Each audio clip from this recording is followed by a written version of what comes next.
Hey everyone, welcome back to Here in Apologetics. Super pumped to join us today. Today I have Josh from me looking at the problem of evil. What's up, Josh? I'm doing good, thank you. How are you? I'm good. It's super good. Early in the morning for me when we're recording this. It's like 7:58 a.m. right now, but we're waking up and super pumped to look at the problem of evil. So how are you doing? Yeah, I'm doing fine. I've been growing a bit of facial hair for Movember recently. I might have been copying your style to grow a bit of facial hair, but as an Asian, it's quite difficult for me to grow it at all. So we'll see how it goes. It makes you look older. That's what I always tell myself. The stuff Indeed, will makes me seem older than I am. I So think we roll so. with it. Um, but today, Josh and I are going to be commenting on Bart Ehrman's opening statement and debate he did with Dinesh D'Souza a little over 10 years ago at Gordon College on the problem of evil. So, Josh, is there anything you want to say before we dive into this? I think it's a very interesting debate. I think Bart Irwin definitely does raise a few interesting points, and I'm very looking forward. I'm looking forward to interact with them with you. Yeah, I'm super pumped, and this is very interesting, and there's a lot of thought-provoking things, and as always, like, we super grateful for Dr. Ehrman and all his ideas, and we're obviously going to disagree, but this is just in pursuit of truth and just giving our thoughts on kind of what he has to say. So, you ready to get this thing going? Yep, definitely. Alrighty, here we go. Well, thank you very much. It's a pleasure to be with you tonight. How many of you would consider yourselves to be committed Christians? Okay. How many of you are pretty sure you're going to disagree with everything I say? Okay. Just 3 of you. Very good. How many of you are being honest? It's a pleasure being with you. I started out my study of the New Testament and theology and my understanding of the world as a very committed Christian. When I was in high school, I had a born-again experience, and after high school, went to the Moody Bible Institute, where I studied for 3 years to receive a diploma in Bible and theology.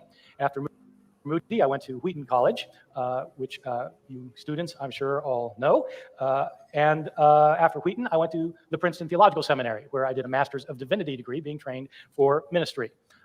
After my Master's of Divinity degree, I was the pastor of the Princeton Baptist Church for a time. My point in mentioning this is that I want it to be clear that I started out as a firm believer, a solid evangelical Christian, and stood in the evangelical tradition for a number of years. My views changed over the years to what you will be hearing this evening, and I want to give you some sense for why they changed by explaining what happened to me and what happened to my thinking over a period of time. Okay, here's the first bit we want to pause at. There's not too much to talk about here, I think. It's just helpful to see, like, how, at least when I think about, like, Ehrman and his story, like, it's helpful to, like, have a story to kind of connect these things to. So it's helpful to see that. But there's not really anything, like, with regards to the problem of evil that's worth responding to at this exact moment. So I don't know if anything you want to add, Josh. I think it's basically what you're saying, but I think it's also very interesting to see how everyone interacts with the problem of evil on a different scale. And I think with Ehrman's case, it is indeed, and I think it represents the fact that the problem of evil is one of the biggest problems, and I quote unquote problems, in the sense that it's not always just a philosophical problem, but an emotional problem that everyone has to deal with and everyone struggles with. And that's just something we have to keep in mind, that there's really different phases of evil and suffering that we interact with all the time.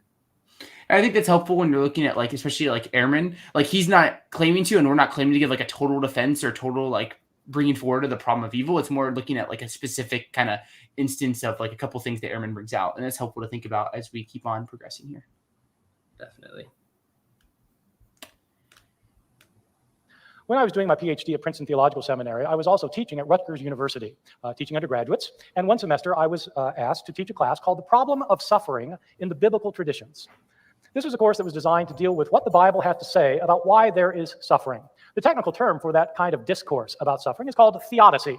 It's called theodicy. It comes from 2 Greek words, which mean God's justness. How can God be righteous, or how can God be just, given the state of affairs in this world? Given the misery and the suffering around the world, how is it all fair if a God is in control? If God is all powerful, if God is all loving, why is there suffering? This was in the 1980s, and frankly, at the time, I had trouble convincing my students at Rutgers that there was a problem of suffering. They were tended to be middle-class students who were doing very well, thank you very much, and didn't realize, many of them, just how enormous the problem of suffering could be. This happened to be during one of the major Ethiopian famines, and so one of the things that I did was to bring in newspaper clippings and pictures from the newspaper of a woman who was starving to death, with a child at her breast who couldn't get any milk, who was also starving to death, and pointing this to my students and saying, this is a problem.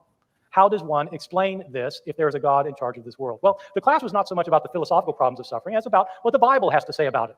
And studying the Bible, what it has to say about it, my students and I came away with 2 major points that are quite interesting and relevant for tonight's debate. Okay, so there's a few things here we can talk about.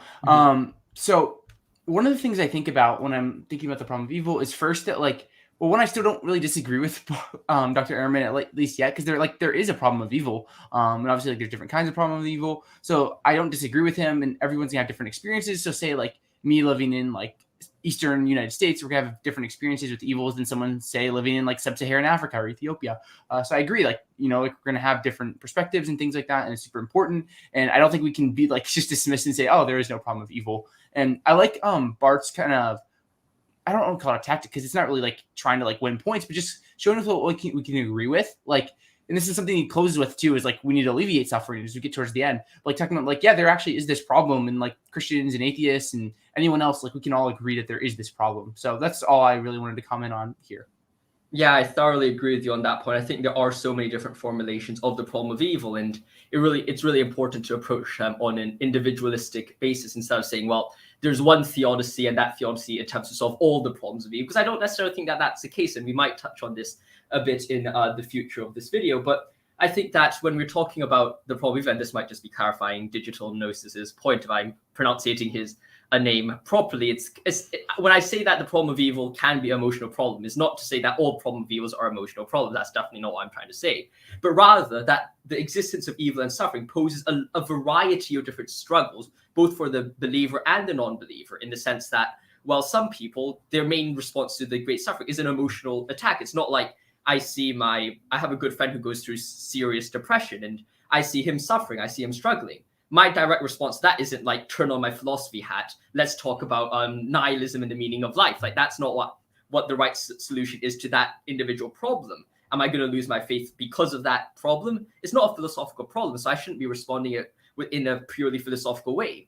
And I think that, and this is what I mean when we're talking about the natures of theodicies, the different types of theodicies, is precisely that we have to take into consideration each individual account and respond in an appropriate fashion to each individual one of them. And when we start mixing up these different problems, then we start having confusions, and then arguments just seem to go on and people talk past each other, precisely because we don't necessarily understand the purpose of each theodicy, the purpose of each problem of evil. And it's really appreciating the different kind of facets and aspects, which is very important here. Mm-hmm. I think that's super good, Josh, because we're hoping to like try to build this problem where it's not just like one singular issue. There's a variety of things, and they come in different folds, and there's different aspects to this. And you can't just like solve the problem of evil with like one clear, like one liner, like done. It's a very important topic. So yeah, I completely agree with you. The first point is the Bible has a lot of things to say about suffering, but many of the things that different authors say about suffering in the Bible are at odds with one another. For example, in the Old Testament, the prophets, Amos, Hosea, Isaiah, page after page of the prophets proclaim that the reason God's people are suffering is because God is punishing them for their sins. They've done things wrong, and that's why God has brought so much misery upon them. Famine, drought, epidemics, military disaster. God is doing this to his people in order to get them to return to him. The book of Job disagrees with that point of view. According to the book of Job, people who do what God wants are the ones sometimes who suffer. It is the innocent who suffer. Whereas the prophets said if you would return to God, and that the suffering then would be alleviated, Job indicates that people who turn to God, in fact, are the ones who experience the most misery. It is the innocent, not the guilty, who suffer, and God allows it even though he could stop it. The book of Daniel and the book of Revelation in the New Testament also disagree with the prophets. Daniel and Revelation indicate that it's not God who causes the problem of suffering, it's the forces of evil who cause suffering. And it's not against people who are guilty, as in the prophets, it's against people who are innocent. The book of Proverbs disagrees with all of the ones I've mentioned so far. In the book of Proverbs, it's neither God nor the forces of evil that are causing suffering. The universe, according to Proverbs, is set up in such a way that the righteous are rewarded and the sinners suffer. If you are righteous, according to Proverbs, you won't suffer. If you are sinful, you will. But that contradicts what Job had to say, that the innocent suffer. And Job is contradicted by what the prophets have to say, that God punishes only the guilty, and those who turn to God are rewarded.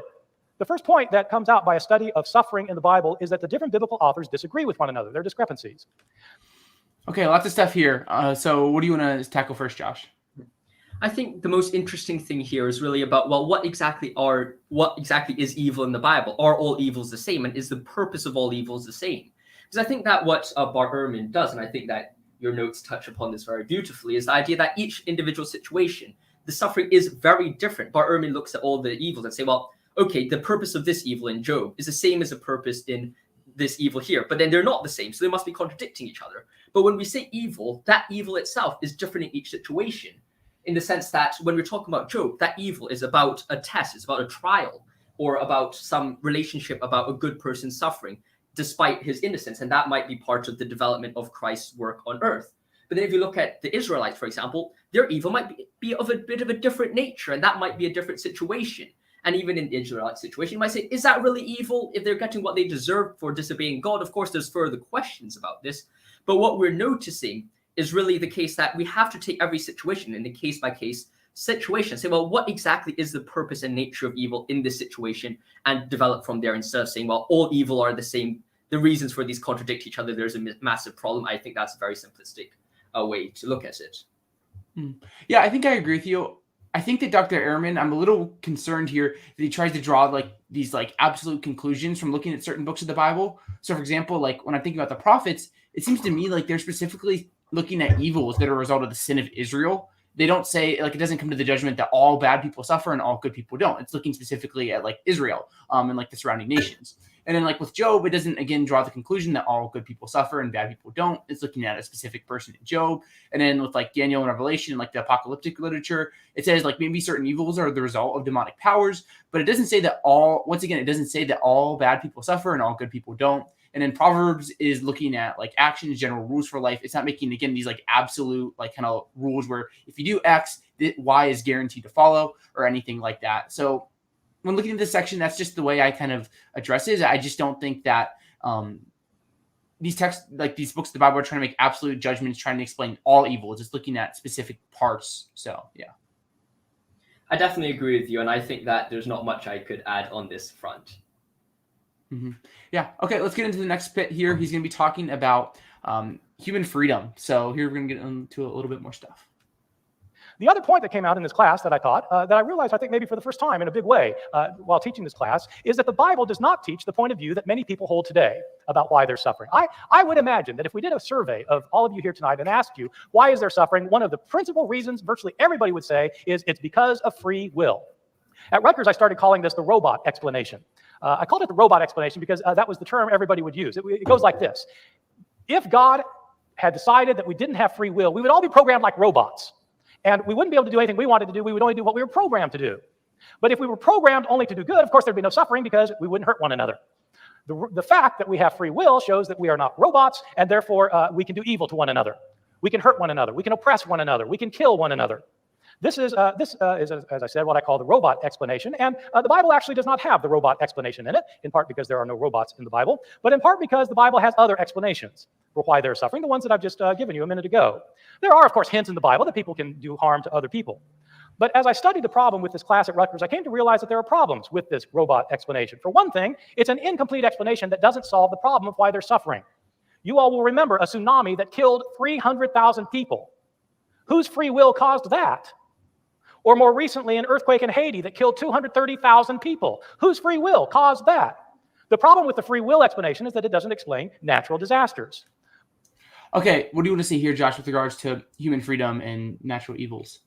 Well, I think that the first thing is that when we raise the free will defense isn't there to solve all types of problems of evil. And that's why I kind of tried to say in the first place when we were talking about the nature of theodicies, that a theodicy isn't a one-key-fits-all kind of solution where you're like, well, the free will defense, that solves everything. The free will defense solves a lot of problems like moral evils.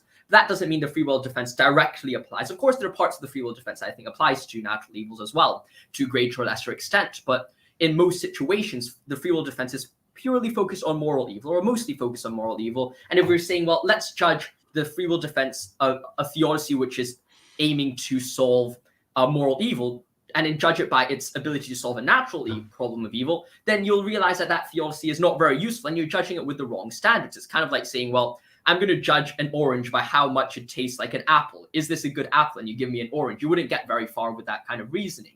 And in the same way, I think that we have to take theodicies in a case-by-case standpoint. Yeah, I think that's good. There's a few things I think about. First, like, I agree with like Bart Ehrman that like human freedom can't account for like completely like answering the problem of evil. Like we think about, like we did a response video way back when to like Grandma Oppie's logical problem of evil that he presents, and like his version doesn't mention, like you can't just appeal to free will and get out of like Oppie's argument from evil, because it talks about this idea of going from perfection to imperfection. So I agree with Bart Ehrman here that like you can't just appeal to free will, but it is part of the story. And like, I mean, this point's brought up a lot, but like I don't think the Bible has specifically mentioned free will for us to be able to like use it as like a defense or a theodicy. For example, like also the Bible doesn't bring up quantum physics. That doesn't mean we can't like deny its reality. Like we can reason and go beyond like what the biblical texts say. They are like an authoritative guide. So first, I think it's just helpful to think about some of the goods that come from free will, or just like human freedom. So like it seems to me like human freedom is just intuitively good. It's good to like freely form our character. That's good, and also like choosing to seeking God out of our freedom is a good thing.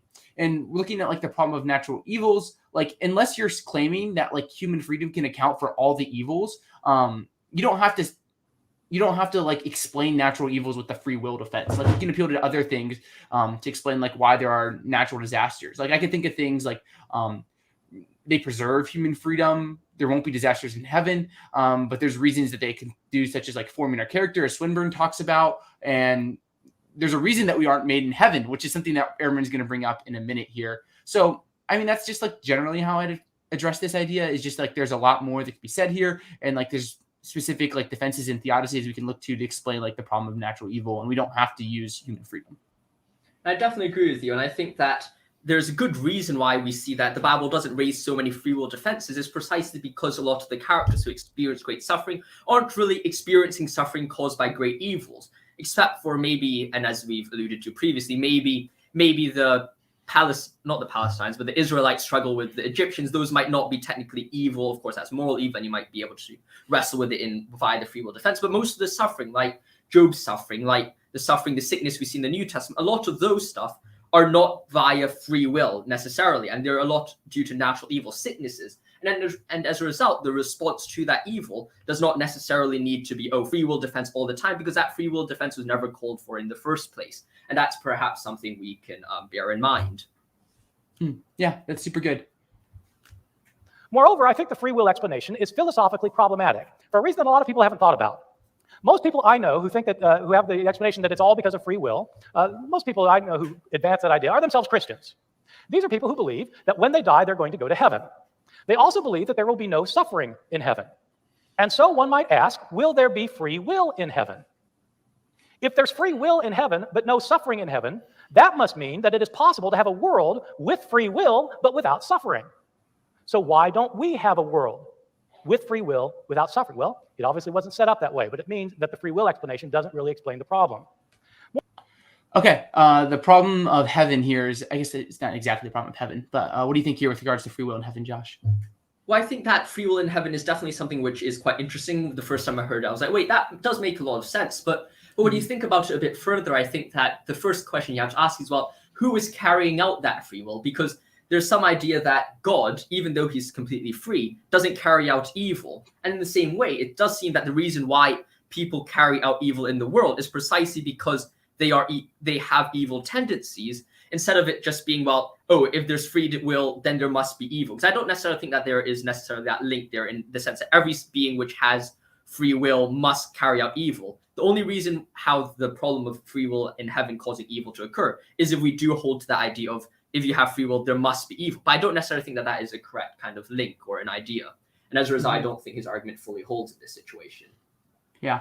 And I think there's a couple options for the theist or the Christian here with regards to like addressing this problem. For me, like there's one where we could say like we do have free will, and then one that I think that we could say we don't have free will and that it's not a problem. But there's purpose in our freedom here. So first, like the first option is like, once we experience the fullness of heaven, why would we ever want to sin again? So like with our human freedom, like once we're like in heaven, like in the presence of God and whatnot, and like we fully experience like the beauty of God and creation and whatnot, then like why would we ever want to go back? Like why would you ever, after experiencing the pain of like putting your hand on the stove, why would you ever freely choose to do it again, knowing like the pain it causes? So that's one option where you preserve human freedom.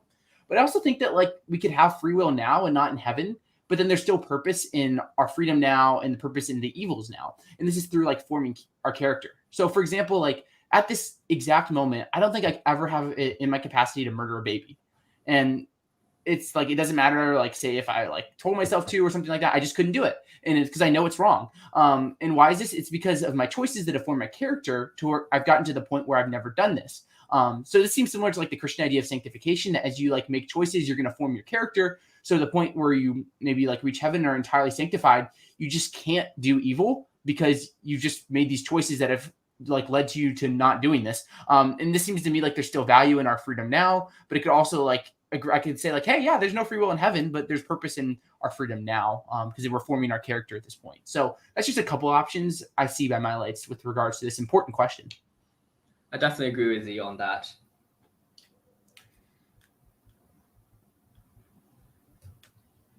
Moreover, I should say that the free will explanation doesn't resolve what I would call the theological problem of suffering. The theological problem of suffering is very simple. If God is all-powerful, he can do anything that he wants. If he's all-loving, he doesn't want people to suffer any more than you want people to suffer, and you're a loving person. God can do anything he wants. He doesn't want people to suffer, and yet people suffer. How does one explain that? Well, that's the problem of theodicy. Most Christians think that God intervenes in history, intervenes in our lives in order to deal with suffering. God intervenes in our lives in order to deal with suffering, so that when something goes wrong, we can pray about it and God will help resolve the problem. If that's the case, why doesn't God intervene more often? We all have experienced suffering in our lives, and we know of others who have. After I finished this class at Rutgers, I experienced a lot of suffering myself, as did other people. Cancer, taking away loved ones in the prime of life, teenage suicide, birth defects, failed marriages, a friend who escaped the killing fields of Cambodia, homelessness, poverty, starvation. We all know people who have had these problems. I kept reading about issues pertaining to suffering. The Holocaust, 6 million Jews murdered in cold blood. Genocides in Cambodia, Bosnia, Rwanda, Darfur. A flu epidemic in 1918 that killed 30 million people worldwide. The flu, world poverty and starvation. I came to a point where none of the biblical answers or traditional answers were satisfying to me. Most of the Bible has one thing in common. It believes in a God who intervenes in our world. That is the basis for the traditions in the Old Testament of God saving the children of Israel and making them his people. It's the basis for the belief in Jesus' cross and resurrection, that God intervened in our world for good. God's intervention is what's behind our idea that prayer works. But if God intervenes, why doesn't he? In our world, every 5 seconds, a child dies of starvation. Every 5 seconds. In our world, every minute, 25 people die from diseases from unclean water. Every hour, 300 people die of malaria. If God intervenes, why doesn't he intervene? The Holocaust, genocides, terrorist attacks, starvation, poverty, tsunamis, hurricanes, earthquakes. Eventually, the answers did not satisfy me. Okay, so what do you want to say here, Josh, on this point? I think he says a lot of things which are worthy of note, and I think that what he says is very interesting. But I think that it also highlights a very interesting fact about Christian faith and the view of Christian faith in the world. And of course, you feel free to disagree with me, but I think that in the past, it was very easy for me to think that, well, okay, God just makes this world for us to be happy. Happiness is the main goal of this world. But then like what he said, I had to, as the head of Shaftesbury House, as my head of house, I deal with a lot of these problems that he suggests, like kind of the problem of teenage drug addictions. I sometimes interact with that as well. Some teenage alcohol addictions, teenage suicides, like what he says, of course. And it's something I struggle with a lot. And that leads me to think, well, perhaps the purpose of this world is not to say, well, God is there to intervene to cause a maximum pleasure, the maximum happiness on this world, whatever you want to call this. But rather, it is the purpose of this world for us to draw closer to him, to understand greater with him. And this is kind of like the soul-making theology, and this idea that the purpose of this world was never to just live a happy life. And if we're judging God's interventions by us living a happy life, then we're just completely missing the picture, the bigger picture in the first place. And I think that a quote from the Bible is very interesting here. It's like, if they don't listen to Moses and the prophets, they will not be convinced, even if someone rises from the dead. I think that is so true. It's like, I was talking with a few friends in my school, and they were like, well, what exactly would it make you to become a Christian? And I was like, well, and one of them was like, well, okay, I saw God. And I'm like, well, okay, but then the disciples said they saw God. How do you kind of differentiate the situation? They're like, well, okay, they're a hallucination. I'm like, how do you know you're not hallucination? Well, I don't know. I just believe in myself. Then what if your good friend tells you they saw God? Oh, they're hallucinating as well. So it seems that a lot of situations come up and they're like, well, yeah, of course I'll believe in God in this situation. But if that situation comes up, they'll probably start doubting their senses as well. So I think that what we do need to realize is that we have to take into consideration the purpose of God's intervention and the purpose of the world in the first place. And if we lose sight of that purpose, then Bart Ehrman's arguments become a way bigger problem than they actually are in reality. And we have to take everything from a case-by-case approach. And that's kind of what we have to do when we're dealing with theodicies and the problem of evil. Yeah, I think in the beginning of his like little line in this clip that we played, he talks about the idea of God being all loving means that he doesn't want people to suffer, which is just something that like I don't think is true. Like I think that like suffering isn't intrinsically bad. It can be, but it's not just like like not all suffering is bad. So I think it's interesting here to think about, like he talks a lot about this idea of like God not intervening, which is interesting because that goes against the intuitions of like most people in the world. It's a very like Western post-Reformation idea to say that like there aren't miracles occurring today. Like for example, like I don't want to be the person who just like I don't even know what it's called, but just like brings up a book and says this guy proved it. But like Craig Keener talks a lot about, in especially like underdeveloped countries, a lot of people think miracles occur. This was my experience like when I traveled to like Zambia. Is like if you told people there that like God doesn't intervene, like there's no supernaturalistic forces, they're going to be like thinking you're crazy. So like to a lot of people, at least there, like God is intervening in a part of life there. So I don't even know if that's true that like God isn't intervening when we're looking at like say like starving children or things like this. But it doesn't get away from the fact that there still are like starving children and diseases that we still have to address as a theist. So I think there's some reasons, Josh, that I'll just kind of talk about where like some reasons why I think God doesn't always intervene in like every way. So we talked first about like preserving human freedom, which is good for things such as like choosing God and building our character.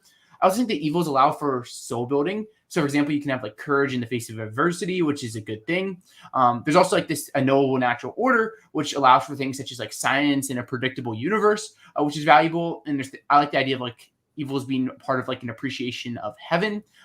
As Christians, we can point to like this world being fallen, like it's an imperfect world.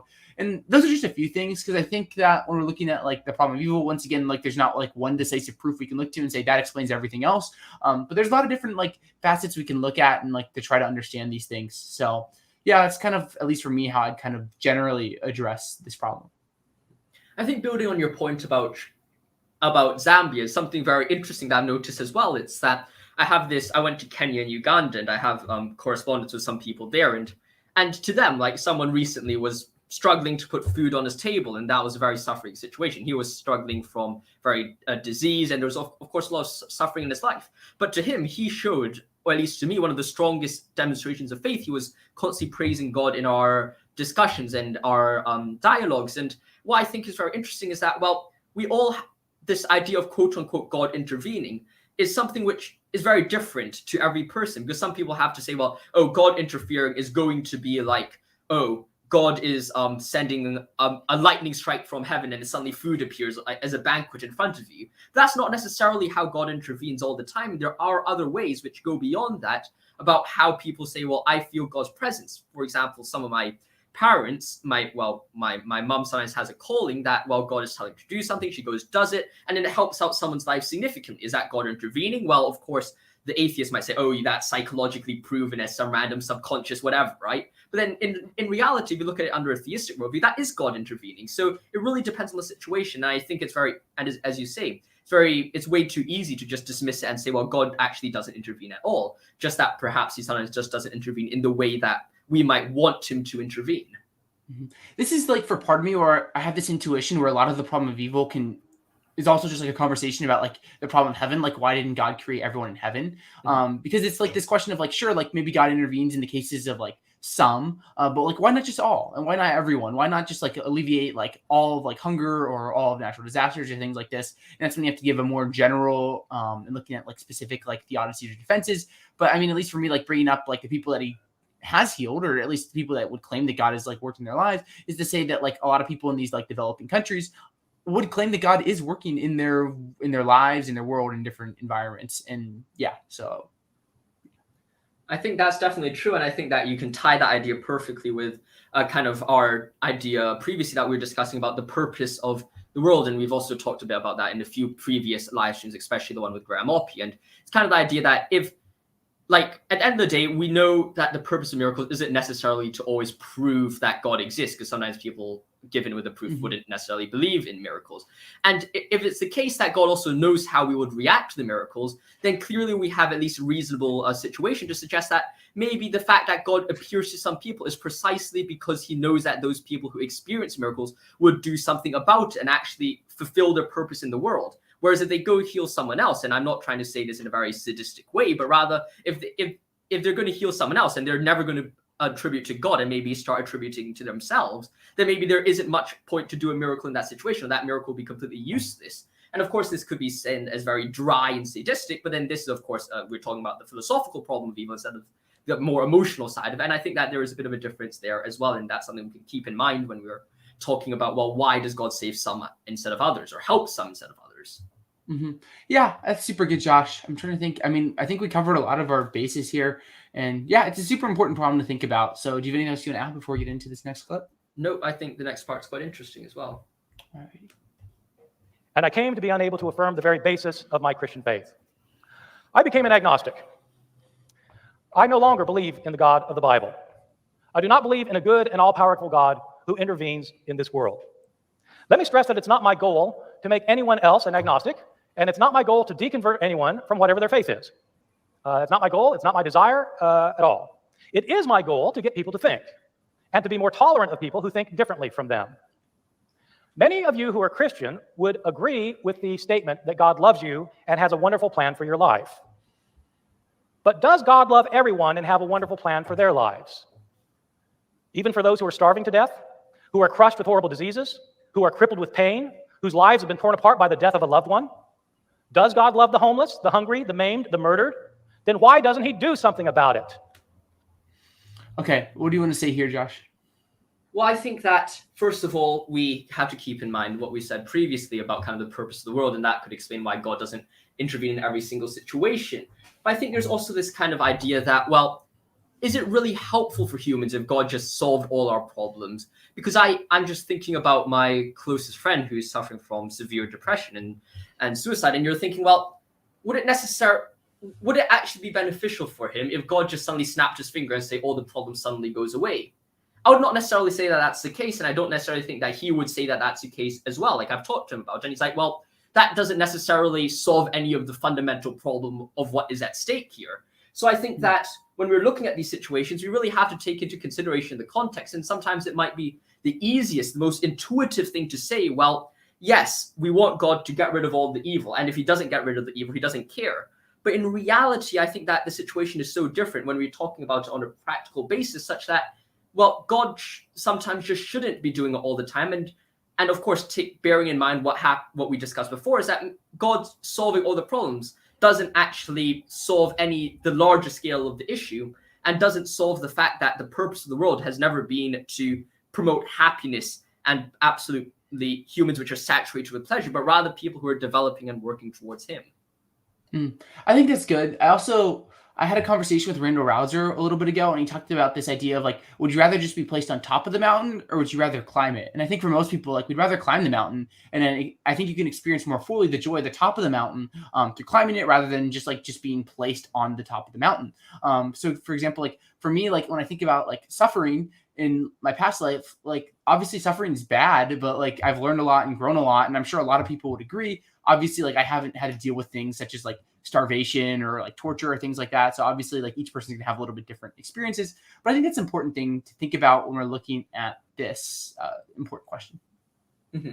I definitely think that your idea about kind of like there is something we're working towards, kind of the soul building theology, is very interesting, because I think that if we are measuring what is more important, the physical world or the spiritual world, if that's how we want to say it, is it more important that we kind of solve the problems immediately in this world, or do we have eternal life with God? And I think that if we consider every suffering in the world compared to the love of God and our relationship with him for infinity or forever, then what we soon notice is that, well, it's almost a very easy trade that you have between one and the other. It's like, well, of course you'll choose to have infinite pleasure. Well, not infinite pleasure, but infinite relationship with God. And of course, I'm using infinite not in a mathematical sense, but in more of a metaphorical sense. The infinite love and relationship with God, I think, would significantly outweigh any suffering in the world, such that by having this kind of balance put together, you would kind of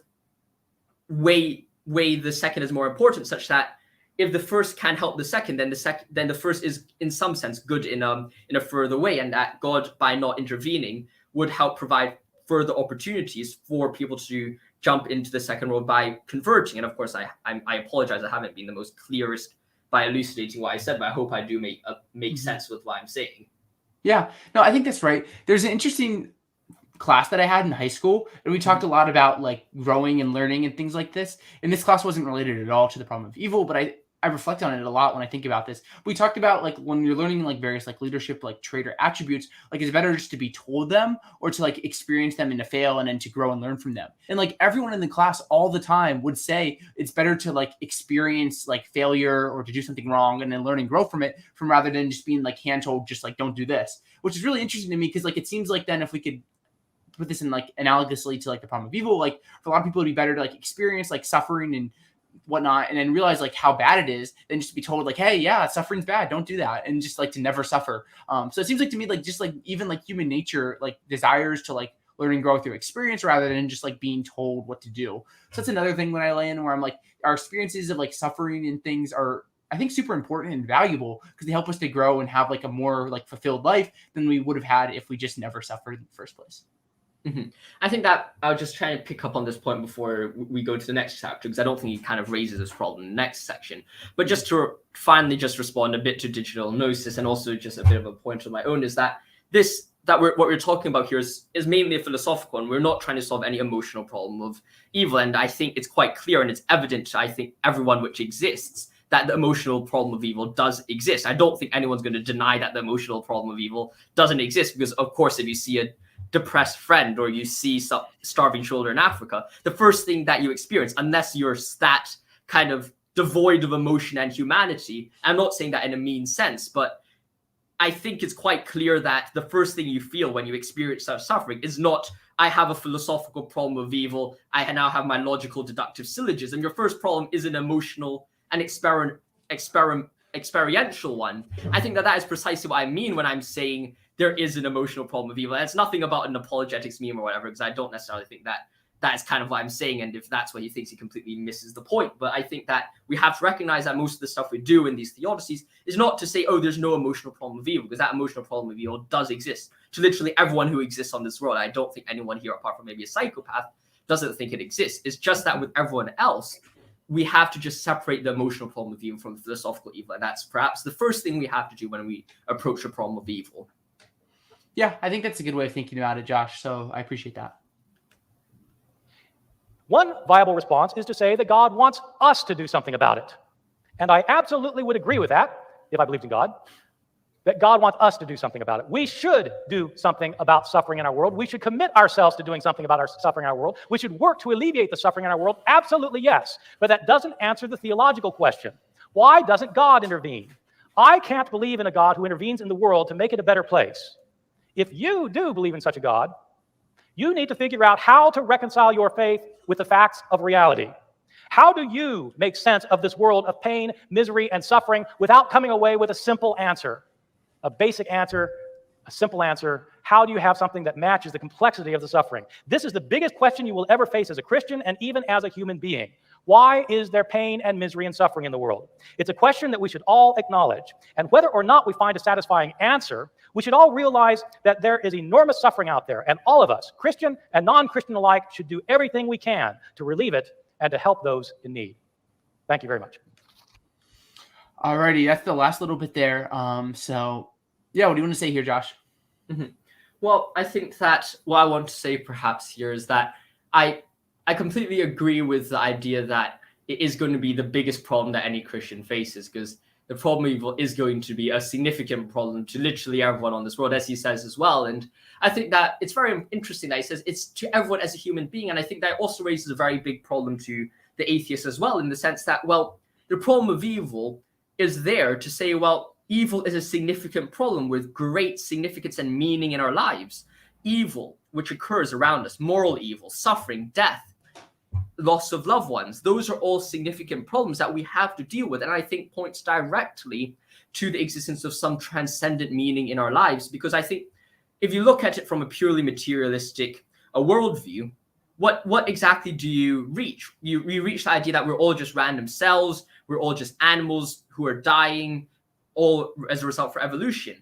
But then if that's the case, why do we experience, or why do we attach so much more significance to the death of humans and the death of like a fish who's also been as evolved as, or at least developed and evolved in the same processes as humans, if you want to take evolution?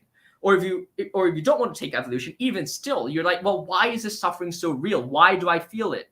And I think that precisely points to the deep reliance, or the deep kind of belief in the significance and value of humankind, which is at the core of human existence. And it poses a question both to the theist and the atheist of why does the evil mean so much?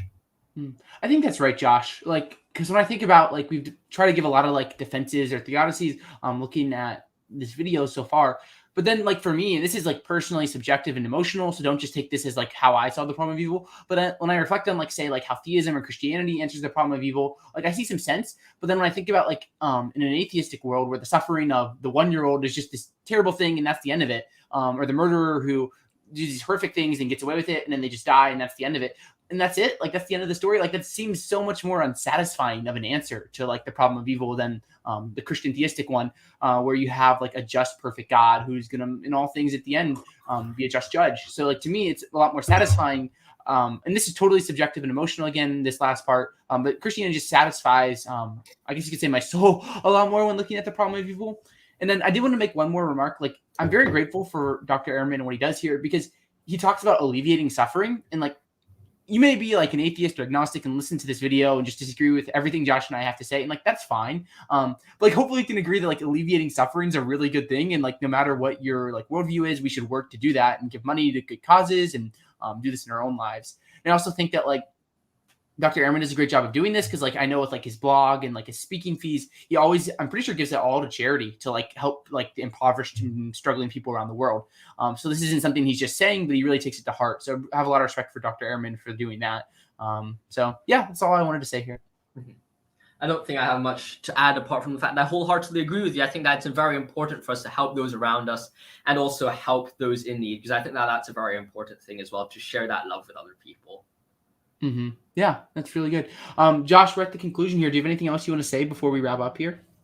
No, I think it's an absolute pleasure to be on this channel. I always love these discussions with you, and I'll love to have these discussions and even more discussions with you in the future, if that's all good with you. Mm-hmm. Oh, I'm sure we'll be doing more. So yeah, super grateful to you for joining me and spending some time to prepare for this and listen to this and hear your thoughts. And yeah, super grateful, Josh. So thanks for coming on. And thank you to Dr. Bart Ehrman for his opening statement here. A lot of really great things to think about, and super grateful for him and value his opinion. And I hope you do as well. Even if you completely disagree, like Dr. Ehrman, you can like see where he's coming from at least, and just use this as part of your journey in searching for truth and like trying to understand the world. So yeah. And I want to say thank you again to everyone who listened, to Harry and Kelvy and Nathan and everyone else. We're so grateful for you. And if you enjoy the channel, consider first subscribing, leaving a like. That helps a lot, helps us grow. And if you really value our content, you can become a patron or a YouTube member. It's just pinned on the chat, and the YouTube members, you can press join right there. And that really helps us out and keeps us going. But one last time, Josh, thank you so much for joining me. It's been so much fun. Thank you. And thank you everyone for tuning in. God bless.